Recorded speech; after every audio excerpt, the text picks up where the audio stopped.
Bom dia, boa tarde ou boa noite. Meu nome é Samuel Ponsoni, eu sou analista e gestor dos fundos da família Selection e estou aqui para falar com você sobre o desempenho dos fundos de renda fixa crédito ao longo do mês de maio. Bom, o mês de maio foi muito parecido com o mês de abril, com o mês de março, com o mês de fevereiro, com o mês de janeiro e com os outros 12, 13 meses anteriores, que foi um mês de calmaria no mundo da renda fixa, o que é de se esperar. Lembrando que renda fixa no Brasil são investimentos, em sua imensa maioria, conservadores. Então, é de se esperar alguma monotonia mês a mês, né? Poucos movimentos. Tirando os meses de março e abril do ano passado, que deram muito estresse, os fundos tiveram um retorno negativo, desde lá o que nós vimos foi uma toada muito positiva, os fundos se recuperando, um desempenho nos últimos 12 meses muito bom, até acima do que a gente deve esperar daqui para frente, mas sem grandes solavancos. E os fatores que levaram a bom desempenho ao longo do mês de maio foram os mesmos que eu já tinha citado nos meses anteriores, que são dois. O primeiro é o tal do carrego dos fundos, né? Que é quanto que os títulos rendem na média se nada acontecer, nada de ruim e nem nada de anormalmente bom. Esse é o carrego dos fundos, aquela taxa contratada. Essa taxa continua alta, continua boa, em níveis ainda acima daqueles que a gente observava pré-pandemia. Para ter uma referência aqui, tem um Ibovespa do mundo das debêntures, do mundo do crédito privado, que é um índice chamado IDEX, calculado pela JGP, e ele mede ali mais ou menos quanto que essas debêntures estão pagando. E elas estão no nível ali em torno de 1,8% ao ano, acima do CDI, ou seja, CDI mais 1,8%, o que é um nível bom. E o segundo fator que motivou os fundos a terem boa performance foi a diminuição da taxa exigida pelos investidores para comprar debêntures, para comprar letras financeiras, para comprar CDBs. A gente diz que esse spread de crédito, a taxa acima do CDI, ela diminui um pouco. E sempre que isso acontece, os preços dos ativos sobem, impactando positivamente os fundos. Então, foi mais um repeteco dos meses anteriores, o que é uma ótima notícia e tomara que continue assim.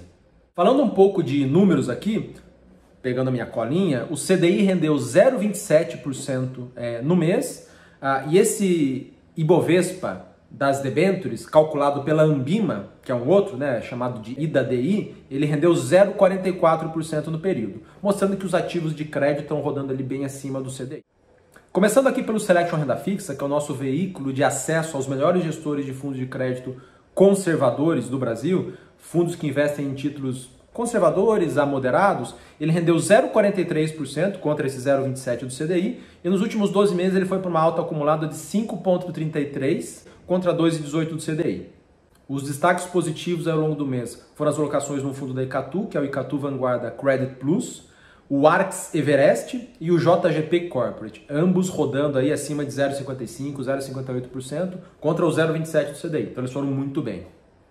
E as maiores alocações da carteira do Selection não se alteraram grandemente ao longo do mês. A gente continua com exposição aos fundos da JGP, o JGP Corporate, o ALGM 45, o SPX Cia Hawk, dois fundos da Arx, que é o Arx Vinson e o Arx Everest, Polo Crédito Corporativo, Icatu Crédito Privado e o XP Corporate Light são aí algumas das maiores alocações que a gente tem na carteira. Falando do nosso produto que investe em fundos de crédito mais arrojados, em sua grande maioria ali que a gente chama de fundos de crédito High Yield, o Selection RF Plus, ele rendeu 0,40% no mês, nos últimos 12 meses foi para uma alta de 5,76% contra o 2,18% do CDI no mesmo período.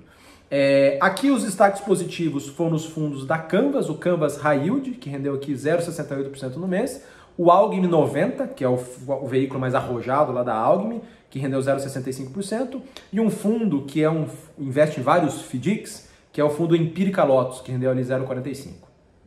Em termos de alocação na carteira do Selection RF Plus, também não tivemos grandes alterações ao longo do mês. As maiores alocações continuam com o ALGM 90, o XP Crédito Estruturado 360, o Solis Capital Antares, Canvas High Yield e Empirica Lotus. Essas são algumas das nossas maiores alocações.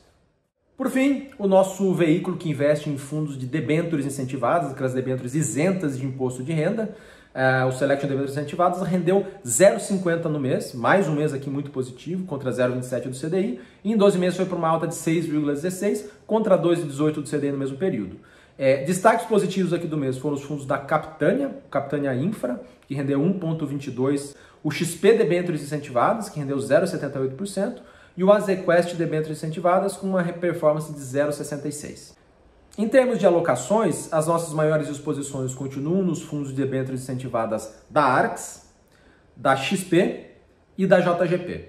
Seguimos ali com um mix de estratégias que é mais ou menos 50% em fundos atrelados ao CDI e estamos migrando ali para próximo de 50% dos fundos atrelados ao IPCA, que são aqueles fundos que têm como um benchmark o índice que a gente chama de IMAB, ok? Que são os títulos, que é uma cesta de títulos atrelados à inflação. Então é isso, vejo vocês no mês que vem. Forte abraço!